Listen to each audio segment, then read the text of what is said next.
Puji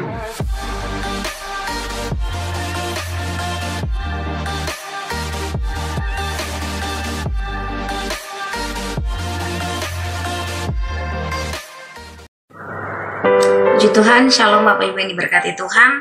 Bersyukur sekali hari ini bisa bertemu lagi dengan Bapak Ibu Jemaat Tuhan sekalian dalam ibadah live streaming kita di hari Minggu ini. Sebelum kita mendengarkan firman Tuhan, Bapak Ibu Jemaat, mari kita tundukkan kepala kita, rendahkan hati dan pikiran kita.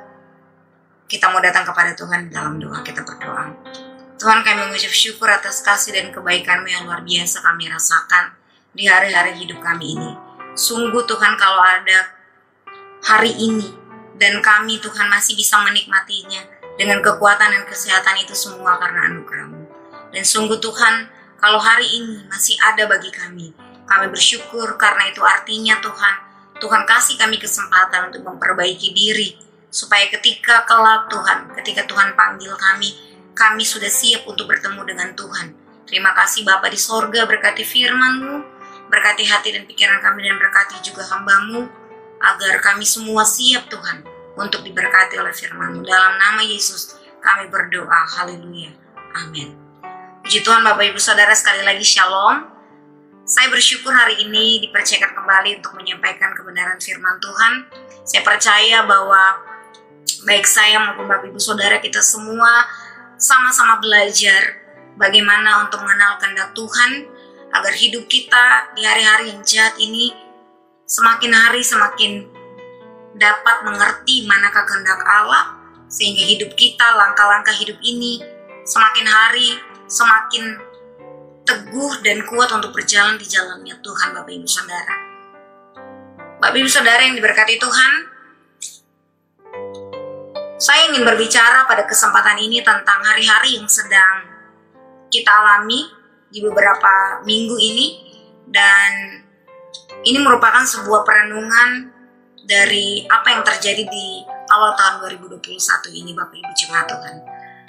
Kita tahu bersama bahwa di awal 2021 ini kita diperhadapkan dengan kejadian-kejadian yang luar biasa yang terjadi secara nyata di sekeliling kita. Kita lihat, kita rasakan, kita alami. Kita tahu bahwa sejak Maret 2020 tahun yang lalu hingga hari ini, kita belum selesai urusan dengan penularan, bencana penularan virus corona. Dan belum kelar urusan kita selesai dengan wabah ini, Bapak Ibu Saudara. Lagi-lagi di awal 2021, kita dikejutkan dengan berbagai macam peristiwa, kejadian luar biasa, yaitu bencana-bencana alam lainnya, Bapak Ibu Saudara.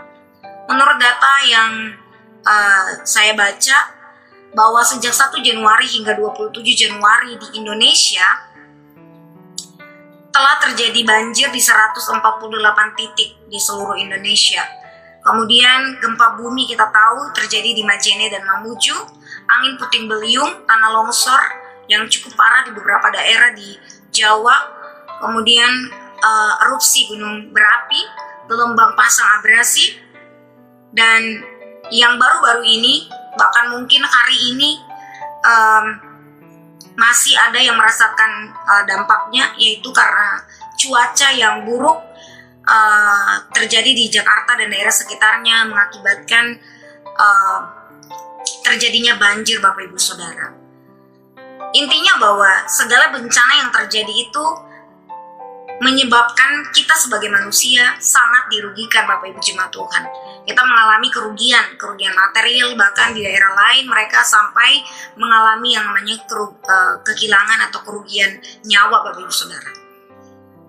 Ketika melihat bencana alam yang terjadi di sekeliling kita dan terjadi begitu hebat, kita tahu bersama bahwa secara umum bencana alam ini terjadi karena dua faktor, yaitu faktor alam, dari alam itu sendiri, karena memang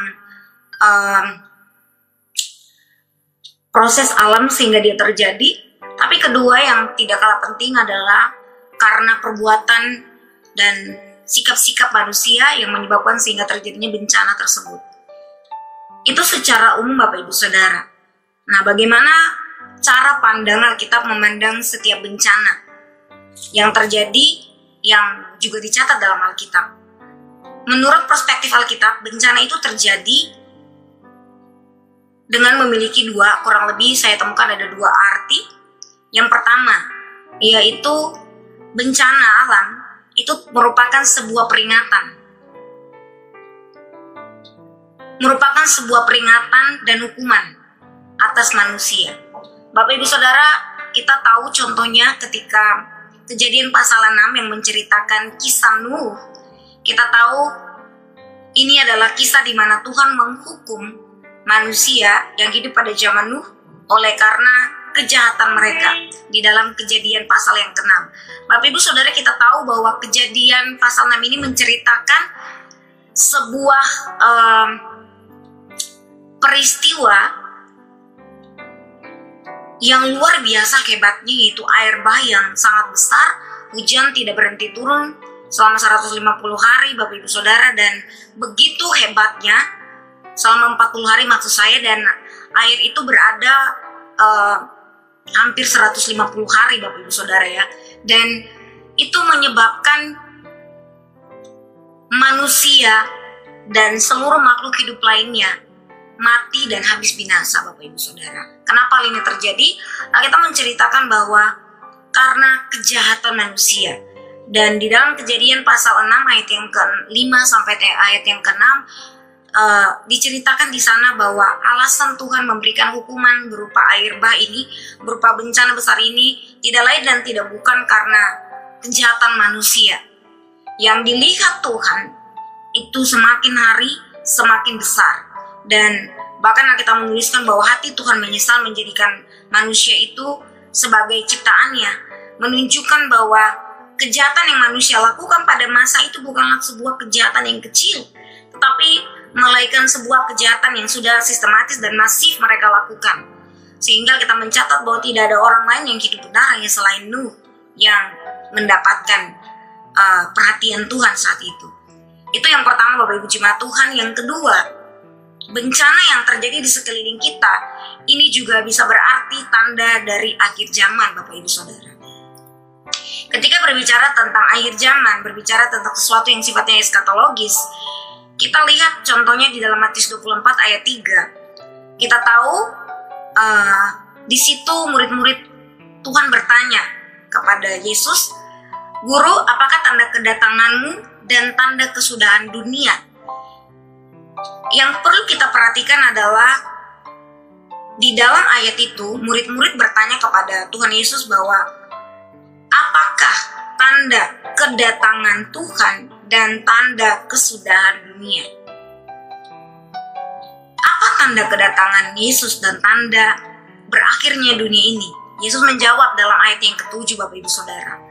Yesus menjawab salah satu dari tanda kedatangannya dan tanda kesudahan dunia ini adalah terjadinya kelaparan dan gempa bumi Bapak Ibu.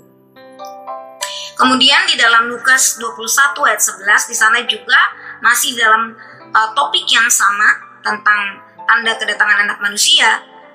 Pada perikop itu disebutkan bukan hanya terjadi gempa bumi, tapi terjadi gempa bumi yang dahsyat. Bahkan Rasul Yohanes dalam penglihatannya di Pulau Patmos yang dicatat di dalam Wahyu pasal 6 ayat 12 dan Wahyu 8 ayat 5 Bapak Ibu Saudara, menyebutkan di sana bahwa gempa bumi, bencana alam ini merupakan satu hal atau satu peristiwa yang akan terjadi ketika materai ke-6 dan ke-7 dibuka. Bahwa akan terjadi gempa bumi yang dahsyat dan begitu hebat. Nah Bapak Ibu Saudara, saya percaya bahwa peristiwa alam yang terjadi di sekeliling kita manusia merupakan salah satu cara Tuhan untuk berkomunikasi. Tuhan seringkali berbicara secara nyata dengan sesuatu yang bisa dilihat oleh manusia itu sendiri, yaitu lewat alamnya. Ketika alam bereaksi, saudara, itu menunjukkan bahwa cara Tuhan mengkomunikasikan suatu pesan kepada kita. Dan saya pikir bahwa setiap orang hari ini manusia dengan segala kecanggihannya Bapak Ibu Saudara menciptakan begitu canggih alat-alat untuk membantu manusia modern hari ini untuk membaca tanda-tanda yang diberikan oleh alam ini. Misalnya saja kita tahu Jepang mereka menciptakan alat pendeteksi gempa dan juga pendeteksi tsunami, dan di Indonesia ada juga alat pendeteksi gempa, ada alat untuk memperkirakan cuaca dan lain sebagainya. Dan jujur saja saya senang melihat berita di media elektronik ya, di Instagram, berita dari BMKG, kemudian dari situs-situs lainnya yang sering menyampaikan informasi tentang perkiraan cuaca. Dan semua ini mereka lakukan untuk memberikan informasi, tetapi juga memberikan peringatan akan terjadinya suatu hal di sekeliling kita, Bapak Ibu Saudara. Tujuannya supaya kita aware, supaya kita berjaga-jaga, supaya kita was-was dan mawas diri bahwa ini sedang musim ini dan pastinya akan terjadi ini. Dan sehingga ketika hal itu terjadi, fenomena atau peristiwa itu terjadi, kita at least sudah melakukan langkah-langkah preventif atau langkah-langkah pencegahan, Bapak Ibu Saudara. Nah, dari perspektif Tuhan sendiri, Bapak Ibu Saudara, saya percaya bahwa ketika Tuhan mengizinkan alam ini bereaksi dan menunjukkan reaksinya kepada kita sebagai manusia, itu adalah cara Tuhan berkomunikasi. Dan Alkitab sendiri, Saudara, menyampaikan bahwa semua hal itu harusnya menjadi sebuah peringatan bagi kita, terutama bagi kita anak-anak Tuhan. Jika orang sekuler atau orang yang tidak kenal Tuhan atau bahkan orang ateis, ketika mereka melihat perkiraan cuaca, mereka akan menyiapkan diri mereka begitu rupa sehingga mereka tidak atau terhindar dari apa yang diramalkan oleh misalnya badan perkiraan cuaca dan lain sebagainya, Bapak Ibu Saudara. Bagaimana dengan kita anak-anak Tuhan melihat peristiwa-peristiwa luar biasa yang terjadi sekeliling kita? Bukankah ini harusnya menjadi sebuah peringatan bagi kita? Karena itu hari ini saya ingin menyampaikan firman Tuhan yang berjudul sebuah peringatan. Melihat fenomena-fenomena yang terjadi di sekeliling kita, baik penyebaran virus corona maupun bencana-bencana alam, bagaimana alam yang ada di sekeliling kita ini bereaksi begitu hebatnya, Bapak Ibu Saudara. Ini menjadikan peringatan kepada kita. Yang pertama, peringatan bahwa dunia ini sedang berjalan menuju kepada kebinasaan. Dunia ini akan segera habis lenyap. Kita bisa lihat ayat itu di dalam 1 Yohanes 2, Bapak Ibu Jemaat Tuhan. 1 Yohanes 2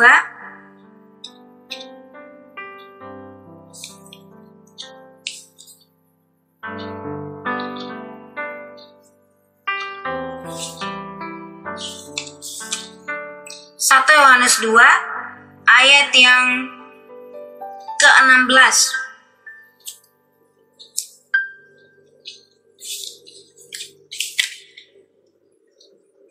1 Yohanes 2 ayat yang ke-16. Sebab semua yang ada di dalam dunia, yaitu keinginan daging dan keinginan mata, serta keangkuhan hidup bukanlah berasal dari Bapa, melainkan dari dunia. Ayat 17. Dan dunia ini sedang lenyap dengan keinginannya, tetapi orang yang melakukan kehendak Allah tetap hidup selama-lamanya. Kemudian kita juga bisa lihat di dalam 2 Petrus pasalnya yang ketiga, ayatnya yang ke-10 hingga ayatnya yang ke-11a. Saya akan bacakan bagi kita. Tetapi hari Tuhan akan tiba seperti pencuri. Pada hari itu langit akan lenyap dengan gemuruh yang dahsyat, dan unsur-unsur dunia akan hangus dalam nyala api, dan bumi dan segala yang ada di atasnya akan hilang lenyap. Jadi, jika segala sesuatu ini akan hancur secara demikian, nah, Bapak Ibu Saudara, dari firman Tuhan yang baru saja kita baca ini, kita tahu bahwa apa yang terjadi di sekeliling kita menjadi peringatan bahwa lagi-lagi dunia ini sedang berjalan menuju kepada kebinasaan. Dunia ini akan segera lenyap. Oleh karena itu, janganlah kita mengasihi atau mencintai dunia ini dan segala kenikmatannya. Dalam 1 Yohanes 2 ayatnya yang ke-15, firman Tuhan di sana menasihatkan kita demikian. Janganlah kamu mengasihi dunia dan apa yang ada di dalamnya. Jikalau orang mengasihi dunia, maka kasih Bapa tidak ada di dalam orang itu. Kita tahu bahwa kita semua sedang hidup di dalam dunia ini. Betul, kita sedang hidup dalam dunia, Bapak Ibu yang dikasihi Tuhan. Namun Alkitab mengatakan bahwa janganlah kita mengasihi dunia dan segala sesuatu yang ada di dalamnya. Dan apakah yang ada di dalam dunia itu? Di dalam 1 Yohanes 2 ayat 16, yang ada di dalam dunia ini ada 3 hal, yaitu keinginan daging, keinginan mata, serta keangkuhan hidup. Nah, Bapak Ibu Saudara, 3 hal ini merupakan hal yang seringkali dipakai oleh setan untuk menghancurkan anak-anak Tuhan. Yang pertama, tentang keinginan daging. Alkitab berkata dalam Matius 26 ayat 41 bahwa roh memang penurut, tetapi daging ini lemah. Bapak Ibu Saudara, ketika kita tahu bahwa dunia ini sedang menuju kepada kebinasaan, dan segala dunia itu bicara segala hal yang ada di dalamnya, segala unsur yang ada di dalamnya. Yang pertama, keinginan daging. Jika dunia ini akan lenyap, bukankah seharusnya keinginan yang kita miliki ini haruslah kita jaga di hadapan Tuhan? Saya kasih contoh Bapak Ibu Saudara ya. Saya punya teman Bapak Ibu Saudara. Ketika dia sedang mungkin merencanakan pernikahan ya, mungkin ada 2 atau 3 tahun sebelumnya, dia merencanakan untuk menikah. Lalu yang saya dengar dari dia bahwa segala sesuatunya sudah dipersiapkan. Kemudian yang dia ceritakan ke kita yang akhirnya menjadi concern kita adalah ketika dia memutuskan untuk mencicil rumah ya Bapak Ibu Saudara, mengambil kredit rumah seperti itu. Nah, saya pikir bahwa tidak ada yang salah, karena tentu kita manusia tidak bisa memprediksi apa yang akan terjadi di depan kita. Kita nggak tahu apa yang akan terjadi di masa yang akan datang. Bahkan kita bilang bahwa setitik aja dari langkah hidup kita nih, kita nggak tahu apa yang akan terjadi. Nah, singkat cerita Bapak Ibu Saudara, dia belum menikah tapi kemudian dia sudah mengambil KPR, kredit rumah, sehingga rencana pernikahan, pesta pernikahan dan lain sebagainya itu berjalan bersamaan dengan pengurusan dia untuk mengurus rumah yang rencananya akan digunakan untuk menikah. Saya tahu bahwa itu adalah hak setiap orang untuk melakukan hal tersebut, dan ya biasanya karena ini juga berkaitan dengan bisnis, jadi dia menawarkan kalau kamu mau, kamu ambil aja, biar kita tetangga, seperti itu. Dan terus terang saya bukanlah orang yang cepat-cepat memutuskan seperti itu, karena ya saya tahu bahwa keadaan saya dan keadaan dia berbeda ya Bapak Ibu Saudara. Dalam arti orang ini punya support system, punya orang tua dan lain sebagainya, tapi saya ini hidup mandiri, sehingga saya tidak boleh gegabah dalam mengambil langkah. Saya harus berpikir sedemikian rupa untuk memutuskan sesuatu, walaupun sebenarnya tujuannya adalah untuk kebaikan diri saya, bukan untuk berfoya-foya. Nah Bapak Ibu Saudara, itu dia rencanakan 2 atau 3 tahun yang lalu proses itu berjalan, dan dia begitu senang sekali karena menurut dia akan mampu untuk melakukan 2 hal tersebut secara bersamaan dengan gaji sebagai seorang pegawai swasta ya Bapak Ibu Saudara. Nah, ya tidak diduga, tidak disangka, datanglah ini wabah besar, yaitu corona Bapak Ibu Saudara. Dan akhirnya saya juga tidak bertanya, tapi saya tahu mereka akhirnya mengambil rumah, dan ternyata sistemnya itu masih inden Bapak Ibu Saudara. Dan dia tidak menduga bahwa akan terjadi hal-hal yang sebenarnya di luar dari prediksinya dia, sehingga mereka tidak bisa menempati rumah itu, tapi mereka harus membayar cicilannya yang besar. Dan sedangkan karena dampak dari corona ini, sehingga sangat berdampak pada penghasilan dari dia dan juga suaminya. Sehingga satu waktu dia cerita sambil ketawa-ketawa bahwa keadaan susah. Perusahaan juga membuat peraturan yang macam-macam dan menyusahkan karyawan, tuntutannya tinggi namun tidak sebanding dengan apa yang diberikan. Dan dia berkata bahwa kalau tidak mengingat cicilan, mungkin saya sudah pindah, saya tidak akan ada di tempat ini, saya mungkin udah cabut dari lama. Tapi karena mikir-mikir cicilan yang udah diambil, Bapak Ibu Saudara.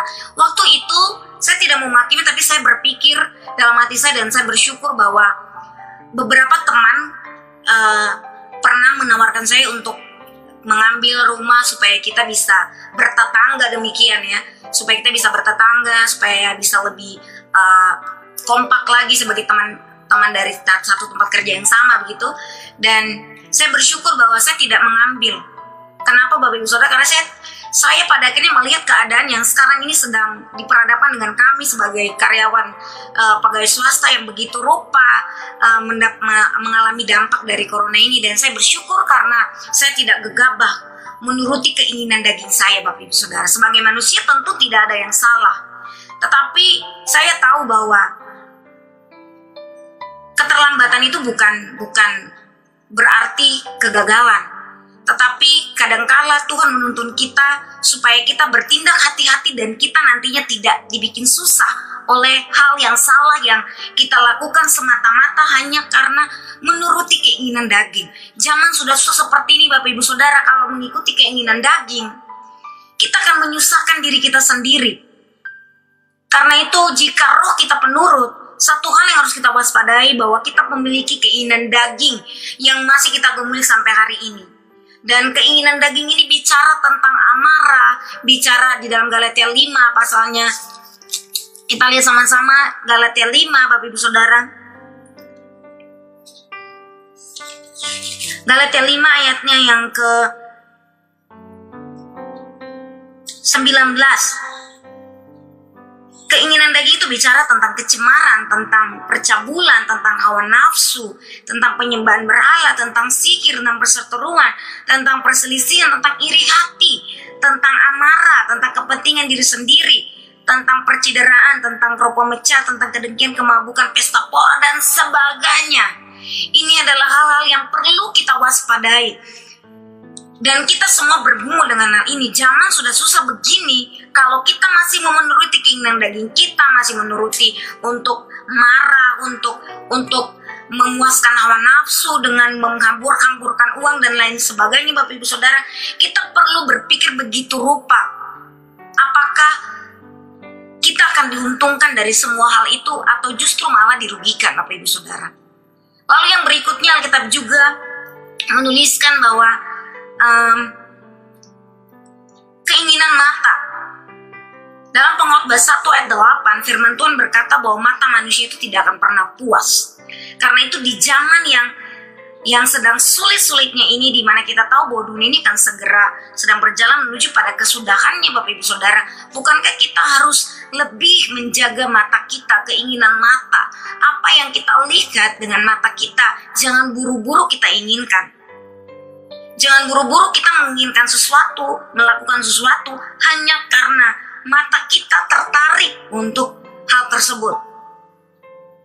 Dunia ini menawarkan berbagai macam hal yang seakan-akan akan memuaskan diri kita. Namun saya percaya kebenaran firman Tuhan tidak pernah salah.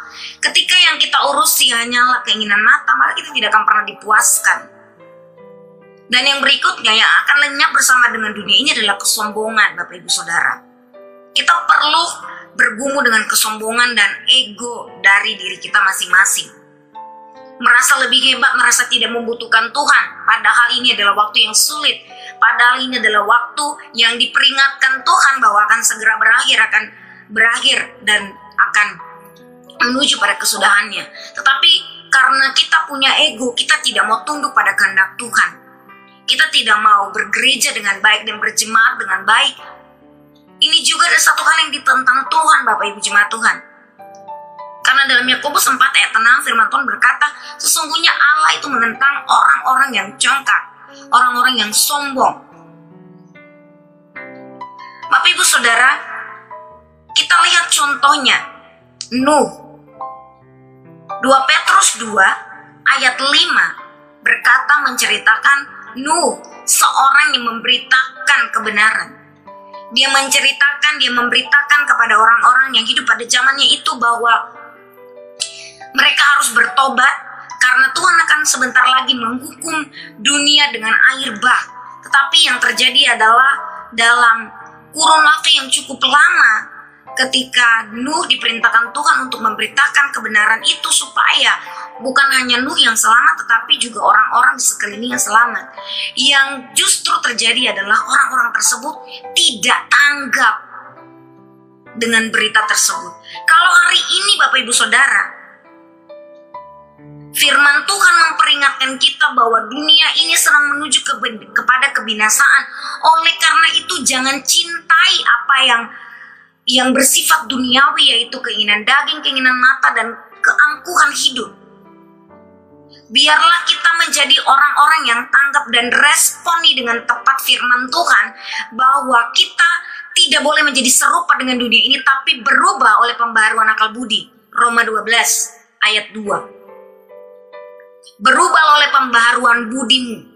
Karena saya percaya bahwa seperti yang terjadi pada zaman Nabi Nuh, demikianlah juga hidup orang-orang di zaman akhir ini, Bapak Ibu Saudara. Di dalam Lukas pasal yang ke-17, kita lihat bersama Lukas 17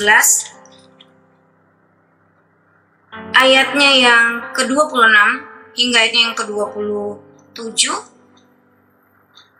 Firman Tuhan berkata demikian, dan sama seperti yang terjadi pada zaman Nuh, demikian pula lah halnya kelak pada hari-hari anak manusia. Mereka makan dan minum, mereka kawin dan dikawinkan, sampai kepada hari Nuh masuk ke dalam batra, lalu datanglah air bah dan membinasakan mereka semua.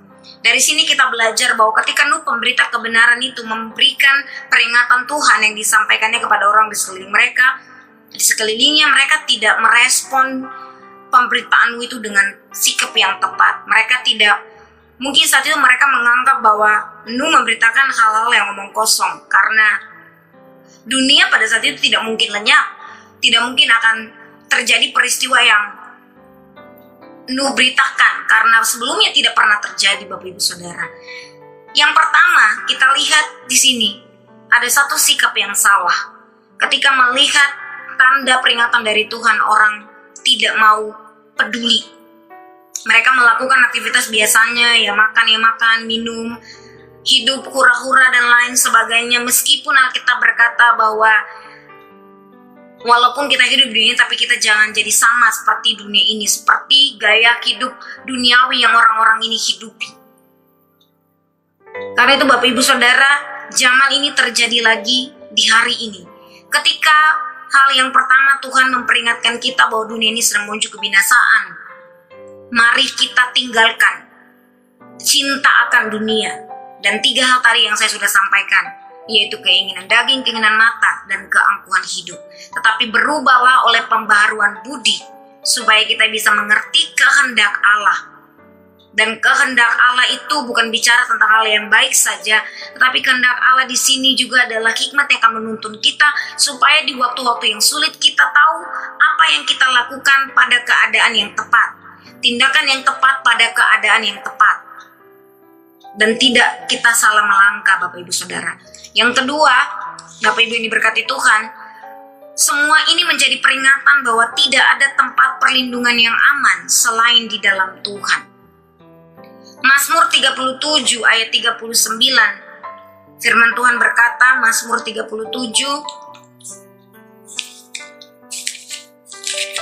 ayat 39, firman Tuhan berkata demikian, orang-orang benar diselamatkan oleh Tuhan. Ia adalah tempat perlindungan mereka pada waktu kesesakan. Kemudian Mazmur 46 ayat 1, firman Tuhan berkata demikian.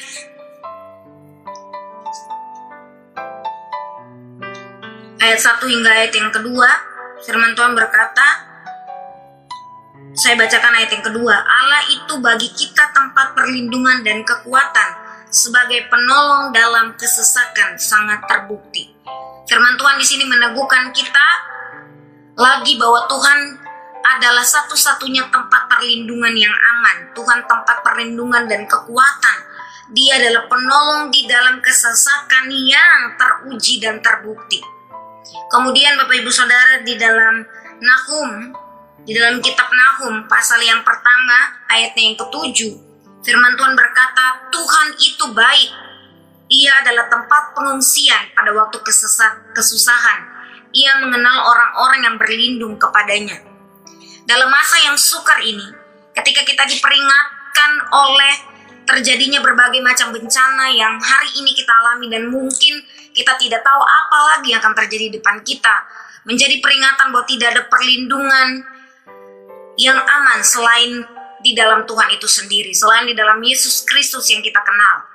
Di dalam masa-masa yang sukar ini, janganlah kita bersandar, janganlah kita mengandalkan diri kita sendiri atau apa yang kita miliki. Janganlah menaruhkan perlindungan diri kita pada harta kita, pada uang kita, pada jabatan kita, atau pada manusia yang kita kenal mereka punya kekuasaan.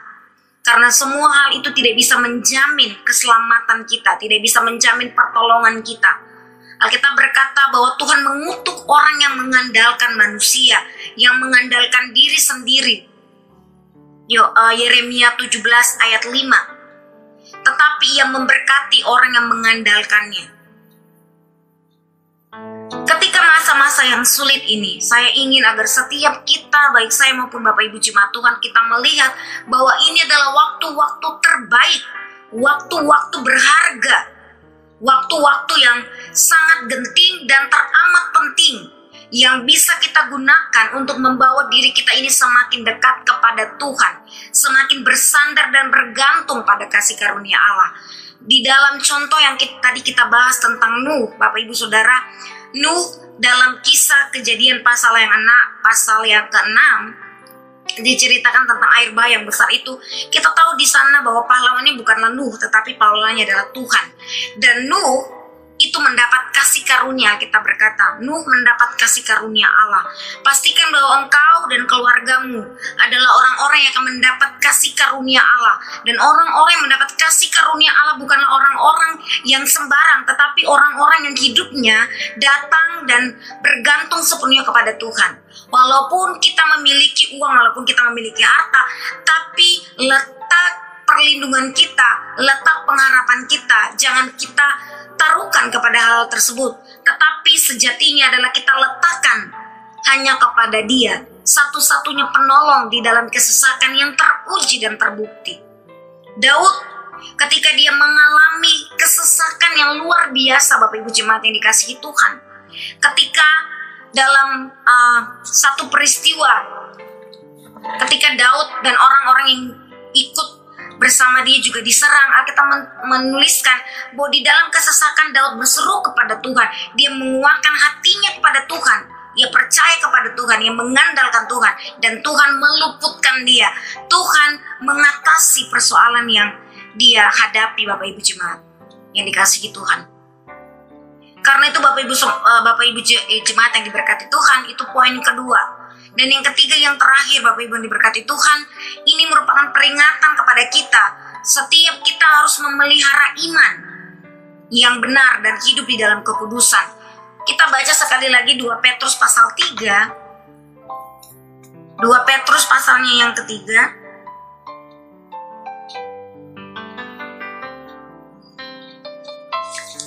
Ayat yang ke-10 hingga ayat yang ke-11.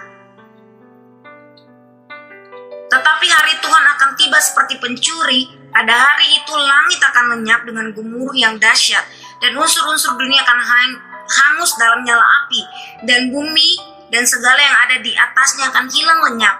Jadi jika segala sesuatu ini akan hancur secara demikian, betapa suci dan salehnya kamu harus hidup. kita tahu bahwa ketika kita bicara tentang akhir zaman, Bapak Ibu Saudara, dan saya tahu kita seharusnya orang-orang percaya, anak-anak Tuhan menyadari bahwa kita sedang hidup di akhir zaman. Dan tidak lagi bertanya kapankah akhir zaman itu, karena kita sedang hidup di akhir zaman, Bapak Ibu Saudara. Kita hanya sedang menanti-nantikan kapan Tuhan datang. Dan Alkitab mencatat di sini bahwa kalau dulu pada masa yang lampau Tuhan menghukum dunia pada masa Nuh dengan air bah, tapi setelah itu Tuhan berjanji tidak akan menghukum lagi manusia dengan air bah. Tetapi yang digunakan untuk menghukum manusia, Alkitab mencatat di sini dalam 2 Petrus pasal 3 ayatnya yang ke-6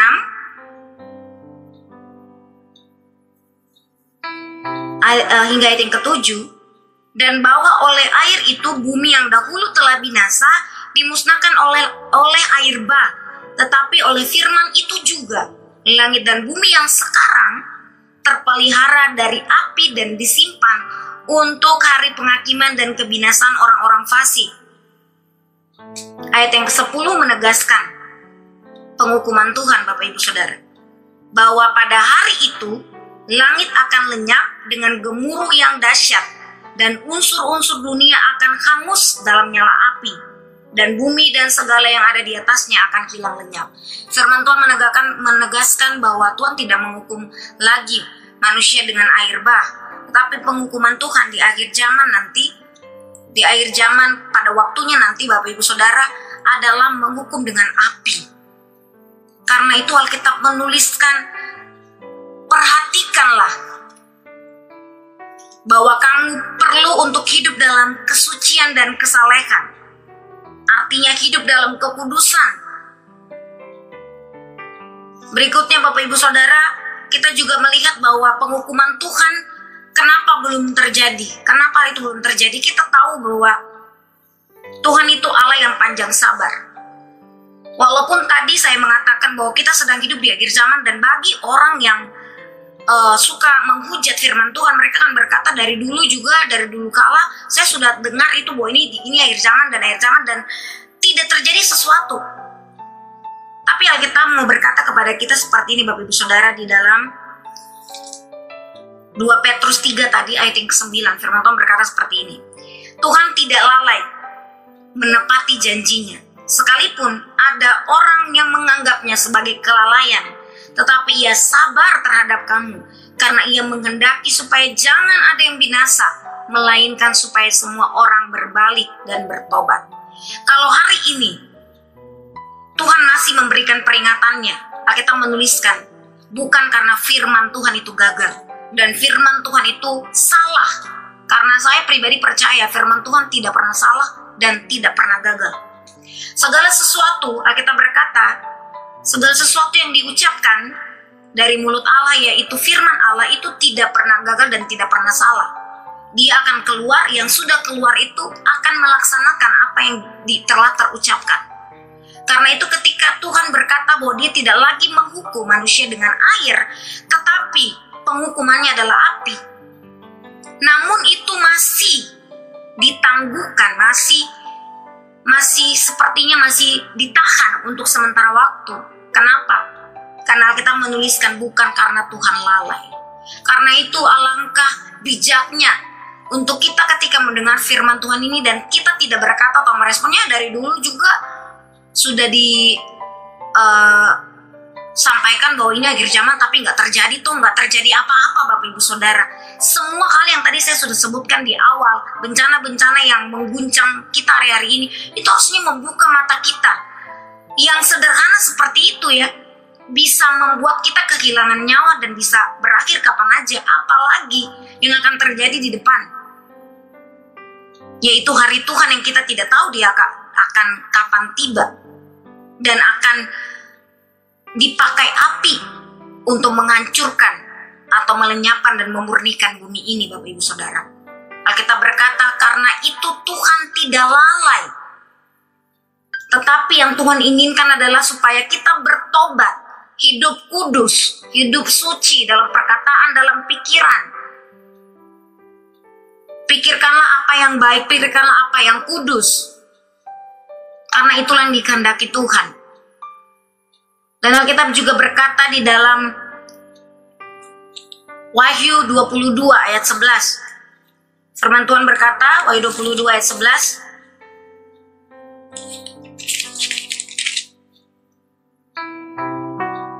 Barang siapa yang berbuat jahat, biarlah ia terus berbuat jahat. Barang siapa yang cemar, biarlah ia terus cemar. Dan barang siapa yang benar, biarlah ia terus berbuat kebenaran. Barang siapa yang kudus, biarlah ia terus menguduskan dirinya. Kita sedang hidup di akhir zaman ini, Bapak Ibu Saudara. Dan Alkitab menuliskan bahwa di akhir zaman ini, yang berbuat cemar akan semakin cemar, yang berbuat benar akan semakin benar, yang berbuat kebenaran akan terus berbuat kebenaran. Barang siapa yang berbuat kudus akan terus berbuat kudus. Artinya apa, Bapak Ibu yang dikasihi Tuhan? Bahwa hidup di hari-hari ini kita diperingatkan bahwa ada satu pilihan yang diperhadapkan kepada kita. Menjelang hari-hari yang sedang menuju pada hari kedatangan Tuhan, kita sedang diperhadapkan apakah kita akan menjadi orang yang lebih cemar, melakukan berbagai kecemaran oleh karena keinginan daging, keinginan mata, dan keangkuhan hidup, ataukah kita mau melakukan yang benar dan yang kudus? Semua pilihan ada di tangan kita. Kitalah yang menentukan. Lalu yang berikutnya, kita perlu untuk memelihara iman. Di dalam Lukas 18 ayat 8, firman Tuhan berkata demikian, Lukas 18 ayat 8. Aku berkata kepadamu, ia akan segera membenarkan mereka. Akan tetapi jika anak manusia itu datang, adakah ia mendapati iman di bumi? Kita perlu mempertahankan iman yang benar dan mengusahakan iman itu supaya iman itu bertumbuh subur. Karena tanpa iman seseorang tidak bisa berkenan di hadapan Allah. Dan iman itulah yang menuntun kita agar di dalam masa-masa yang sulit ini kita tahu bahwa cara Tuhan sedang bekerja dan kita tahu apa yang harus kita lakukan dan kita tidak lakukan. Dan itu bisa kita lakukan ketika kita hidup dengan iman yang benar di hadapan Tuhan, Bapak Ibu yang diberkati Tuhan. Saya percaya bahwa setiap kebenaran firman Tuhan yang saya sampaikan di hari ini kiranya menjadi kekuatan dan penguatan bagi kita semua. Mari kita tundukkan kepala, kita berdoa. Kami bersyukur atas firman-Mu yang sudah datang kepada kami, sebuah peringatan supaya kami tahu bahwa dunia ini sedang lenyap. Karena itu kami tidak boleh mencintai. Kami harus lepas dari cintakan dunia dan segala sesuatu yang ada di dalamnya. Ini juga menjadi peringatan bahwa tidak ada tempat perlindungan yang aman selain di dalam Tuhan itu sendiri, yaitu di dalam Yesus Kristus, Tuhan dan Juru Selamat kami. Kami juga diperingatkan Tuhan bahwa kami harus memelihara iman dan juga menjaga kudusan hidup. Karena tanpa kekudusan kami tidak bisa menghampiri tata Tuhan. Kami akan takut dan kami akan gemetar di hadapan Tuhan jika kami tidak menyiapkan diri kami dalam kekudusan dan iman yang benar. Berkati umat-Mu, meteraikan firman-Mu, dan biarlah Roh Kudus yang memberikan rema, pengajaran, dan didikan yang berlanjut dalam kehidupan kami semua. Dalam nama Yesus segala pujian, hormat, syukur kami kembalikan kepada Tuhan. Haleluya. Amin.